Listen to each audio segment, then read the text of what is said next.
With so many households across Australia exposed to the bushland, the reality is the closer to the bush you live, the higher the risk is for you.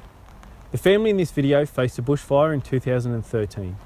It's from their experience that they have discussed and tailored a plan that better suits the needs of their family. Through their discussions, you will see how they've tailored their plan to better prepare themselves and their property to survive a bushfire. I've loved the Blue Mountains, and ever since I was a little girl, I always wanted to live up here. So when Steve and I got married, first thing we do is we move to the mountains. So we've been up here for about 15 years and we love it. This is our home. We love everything about the mountains, but we know the risks, and you come up here knowing the risks. We thought we were ready. We knew if it was a bad fire day, we would pack the car with all of our important things, kids' photos and all those things. We knew that we had to keep the grass short for bushfires, so we did those things, but that was about it.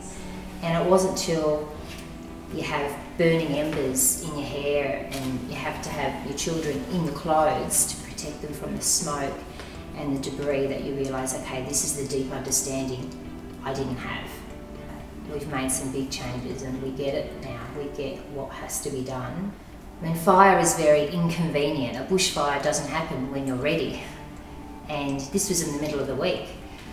Our family was all disjointed, Going through that experience changes you, and it makes you realise that's not going to happen to me again.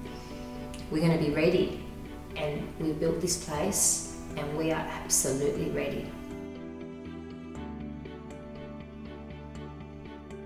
So all around the outside of the house is stone. Rock, gravel, or whatever you want to call it. We've made sure we have extra hose fittings all around the house because our hoses aren't there to put out bushfires. The hoses and the big water hoses, the fire hoses that we have, they're all to protect the house. They're not to put out the bushfire. And the misconception was you need it to be long enough to reach the bush, but the bush is designed to burn. It can burn as long as it's not close to the house. So we've realised it's got to make sure we get the hoses right around the house, and we can do that now. We talk about it, we discuss it with the kids. The boys are fantastic, they're 14 and 13 years old, and they can do everything that we can do, and they understand the importance of it. We train them up. This is how you use the fire hose, this is how you start the pump. We've got water tanks that's just for firefighting purposes. So the boys can do all of that. They can adjust the nozzles, they're fantastic, so they've been trained up. We have things inside that we make sure we do. We've got extra buckets and things in our garage.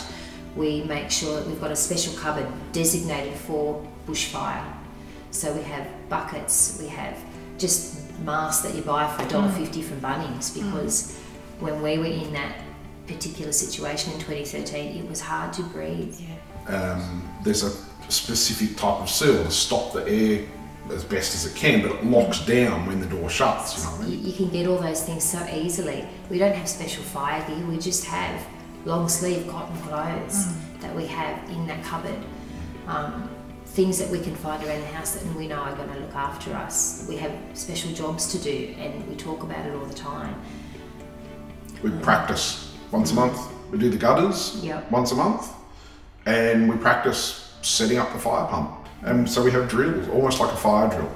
It's just because it's all about, but it's about keeping everyone safe. And the more you practice. do it, the less scary it becomes if you ever need to do it. Everyone just, we remember this, we keep doing it. We don't necessarily have gutter guard around our gutters, but we don't have any overhanging trees, and they're cleared out very easily every 4 weeks.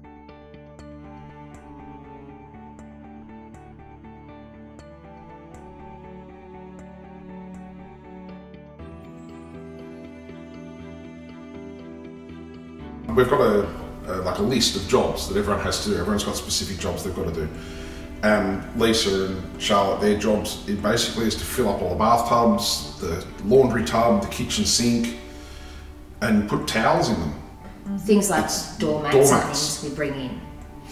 Hose fittings, because if they're not brass, they're plastic, they're going to melt. So the hoses also come in when the front's coming over. anything that's flammable, like on the deck, it's already gone out into the bush, we put it out there, or if we want to keep it, it comes in the house. So we have nothing that's going to burn with embers on the outside.